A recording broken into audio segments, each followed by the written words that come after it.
en el asunto de la delincuencia, cómo está la cosa por sus barrios, por la zona en donde viven o en donde trabajan. Tenemos ahora en la línea telefónica, Mabel, a Estefano Corso.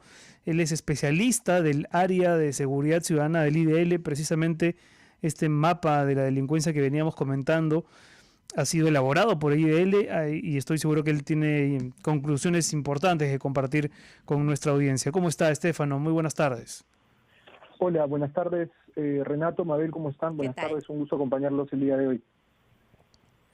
A ver, una primera pregunta que se me ocurre, Estefano, es cuando hablamos de la delincuencia que durante estos meses se ha registrado, ¿de qué tipo de delincuencia estamos hablando? ¿Delincuencia en el sentido de robo al menudeo, digamos, o de delitos mucho más graves que eso? Bueno, en principio habría que partir de, digamos, de un hecho simple, ¿no? Que la mayoría de delitos que se cometen en el Perú, aproximadamente el 60%, son delitos patrimoniales. Estamos hablando de robo y hurto en sus diversas modalidades, ¿no? Ahora, durante el estado de emergencia y específicamente durante la cuarentena, y eso es algo, digamos, de lo cual nosotros damos cuenta en el informe del cual toman esos datos, es que en realidad se dio una ralentización de los delitos patrimoniales debido a las condiciones extraordinarias de confinamiento y, bueno, que también obligaba el estado de emergencia, ¿no? Como el toque de queda y, bueno, la presencia de Fuerzas Armadas en las calles. Ahora, a su vez, han habido otras modalidades de delitos que se han incrementado durante la cuarentena y también ahora, digamos, en esta fase post-cuarentena, ¿no? Como los delitos contra la administración pública, que vienen a ser estos casos de desobediencia a las autoridades que vemos, ¿no? Personas que no respetan el toque de queda y salen de sus casas fuera de las horas establecidas, o que no respetaban la cuarentena y eran detenidos por ello, ¿no? También incluye esa data. Eso, exactamente, también incluye esa data. Y esos son los delitos que a su vez sí se han incrementado durante este periodo que nosotros analizamos. Pero también hemos visto que cuando comienza a flexibilizarse la cuarentena, empiezan nuevamente los robos a celulares, inclusive robos a las bolsas del mercado. También se ha reportado todo tipo de robos, vuelven los robos de autopartes y esos son los tipos de robos que causan zozobra en la población y mucha inseguridad, sobre todo en aquellos barrios donde no hay presencia policial, que en realidad es gran parte de la ciudad capital, solamente por referirnos a Lima. Quisiera que por favor conversáramos sobre eso tras la pausa, pero también sobre lo que pasa en Madre de Dios. ¿Por qué es que presenta una tasa tan alta de delitos? Con Estefano Corso, especialista del área de seguridad ciudadana del IDL, volvemos tras la pausa.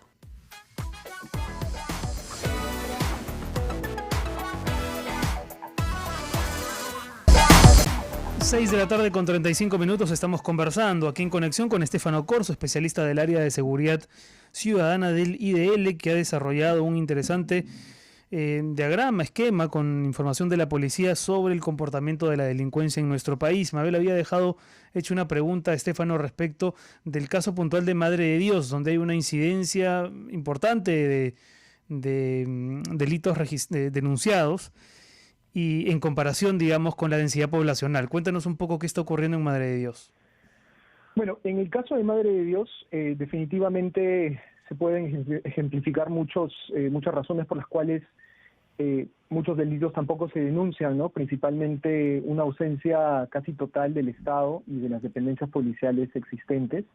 Ahora, en el caso de estas diferencias que hay de las tasas, también dependen mucho del tamaño de la población, ¿no? Por ende es una tasa un poco mayor y eso también se debe tomar en cuenta. Sin embargo, y volviendo también a la otra pregunta que había hecho Mabel antes de la pausa, es importante señalar que una de las principales conclusiones a las cuales nosotros llegamos con este informe es que si bien durante todo el periodo de espera a que se levante la cuarentena para ver qué iba a pasar con la delincuencia, muchas personas pensaban que más bien iba a haber una explosión delincuencial a nivel de Lima y a nivel nacional. Eso no ocurrió, sino más bien lo que ocurrió y lo que está ocurriendo en la actualidad, según los datos que tenemos, es que la delincuencia está regresando a sus cauces regulares, ¿no? Incluso con data actualizada que tenemos para el caso de El Callao específicamente hasta julio, todavía no hubiera llegado a los mismos niveles que se han tenido el año pasado, por ejemplo. Sin embargo, allí también no podemos descartar que hay otros elementos que influyen sobre esos datos, como el temor que hay, bueno, más aún ahora en este contexto de la pandemia, de ir a hacer una denuncia a una comisaría por miedo a contagiarse, ¿no? Ahora, Sumado Estefano, a la... Sí. ¿qué tan cerca estamos de los números reales? Porque esto evidentemente es una suerte de subregistro, ¿no? Estamos hablando de casos denunciados en una etapa en la que denunciar no es precisamente una actividad en la que la gente haya incurrido mucho, ¿no? Hay, digamos, restricciones para la movilización, temor, en fin. Así que el cuadro todavía es mucho más grave que esto. Sí, definitivamente creo que ahorita, y esto todavía, digamos, no se basa en un análisis que tenemos en base a datos, pero sí se podría concluir que ya más o menos se han regularizado los patrones, digamos, en cuanto a cifras y estadísticas de delincuencia, ¿no? Sin embargo, lo que también hemos visto es que ha habido una diversificación de las modalidades delincuenciales que bueno, han comenzado a aparecer durante el estado de emergencia. Por ejemplo, los delitos cibernéticos han sido de mucha mayor presencia durante estos últimos meses, los delitos contra la administración pública, como señalábamos, los delitos contra la salud pública también, y bueno, esos también van influyendo en cuanto al registro, ¿no? Ahora, hay también mucha preocupación por parte de la población en cuanto a la osadez, digamos, o la osadía que se ve de parte de los delincuentes al momento de cometer estos actos, digamos, en plena luz del día, ¿no? Hemos visto casos de robos de bancos en avenidas principales que suscitan y, digamos, son de alto impacto en la población, pero por los cuales todavía nosotros no podemos basarnos a decir que ha habido una explosión delincuencial o está habiendo una explosión delincuencial, ¿no? Sino más bien esta es la misma delincuencia que siempre hemos tenido. ¿Y cómo se le está haciendo frente desde el Estado a esta delincuencia que, si bien no ha superado las expectativas cuando se ha ya flexibilizado la cuarentena, se mantiene por lo menos tan igual como antes? Hay una mejora en las estrategias. Te lo pregunto porque veo yo que se hacen operativos, que se presenta ante la prensa una serie de armas incautadas, ¿no? Los delincuentes, o sea, hay una demostración, pero ¿eso es suficiente? ¿Se está yendo por buen camino? Creo que nunca será suficiente, pero ¿se está yendo por buen camino?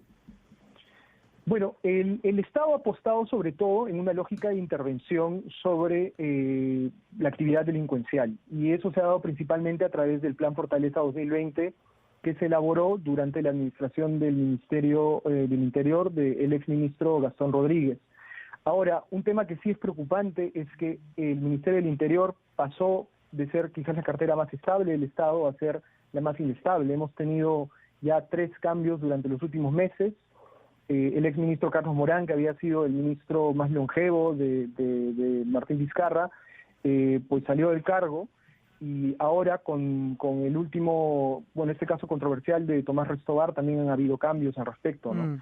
Ahora, la apuesta que hay por parte del Estado, sobre todo se basa en una lógica de intervención. Lo que sí es preocupante es que no se esté priorizando o retomando la lógica de prevención del delito, sobre la cual sí se estaba apostando hasta inicios del año con programas como Barrio Seguro o Vecindario Seguro desde el Ministerio del Interior y la Policía Nacional. Y bueno, sería importante que se retome eso, pese a las dificultades que también significaría ello en el actual contexto. Estefano, hace unos días se dio a conocer un informe elaborado por 2 centros norteamericanos con sede en Washington, en donde se concluía, ¿no?, que la emigración venezolana no incrementa la delincuencia, ¿no? Es un estudio realizado con datos de Colombia, Perú y Chile. Me parece bien importante porque estamos entrando a una carrera electoral y más temprano que tarde surgirá, ¿no?, el tema de cómo afrontar la delincuencia, y por ahí el discurso xenófobo al que ya hemos, lamentablemente, al que hemos visto en otras oportunidades en boca de algunos candidatos. ¿Ustedes han llegado a alguna conclusión parecida con la información que han podido procesar? Sí, definitivamente. De hecho, ese es uno de los puntos principales también en la narrativa que nosotros hemos elaborado en el texto, debido a que, bueno, antes de la pandemia, a inicios del año, sucedieron 2 eventos puntuales: este sicariato que se produjo en el McDonald's del Lince y luego este operativo policial en Punta Hermosa, donde, bueno, supuestamente se incautaron una serie de armas y se detuvieron a casi 110, 114 personas, la mayoría de ellos venezolanos, supuestamente vinculados a actividades delincuenciales, ¿no? Incluso también se creó esta brigada contra la delincuencia extranjera o la criminalidad extranjera, que también fue muy polémica en su tiempo, ¿no?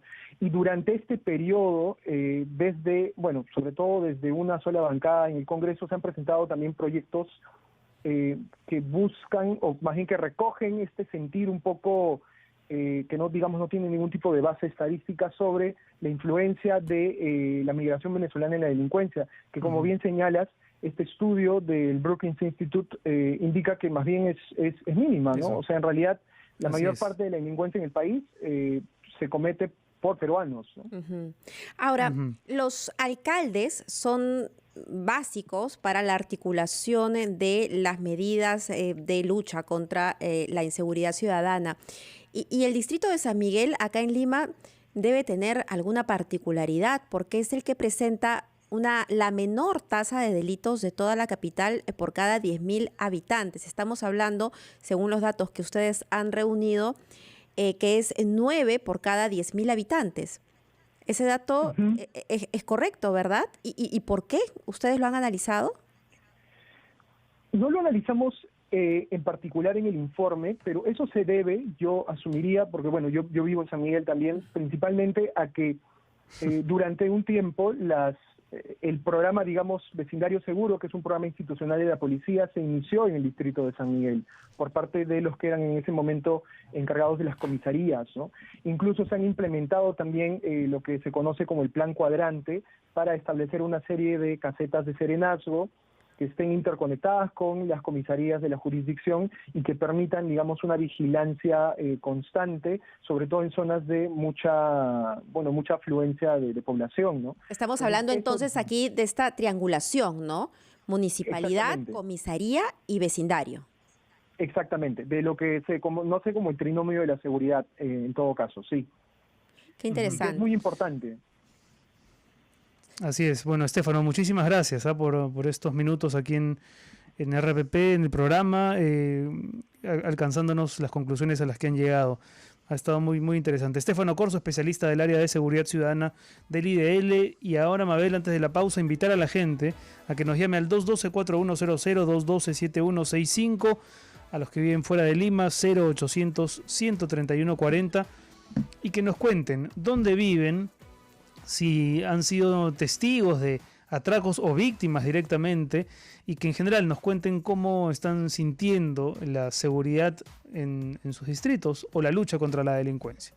Con eso volvemos.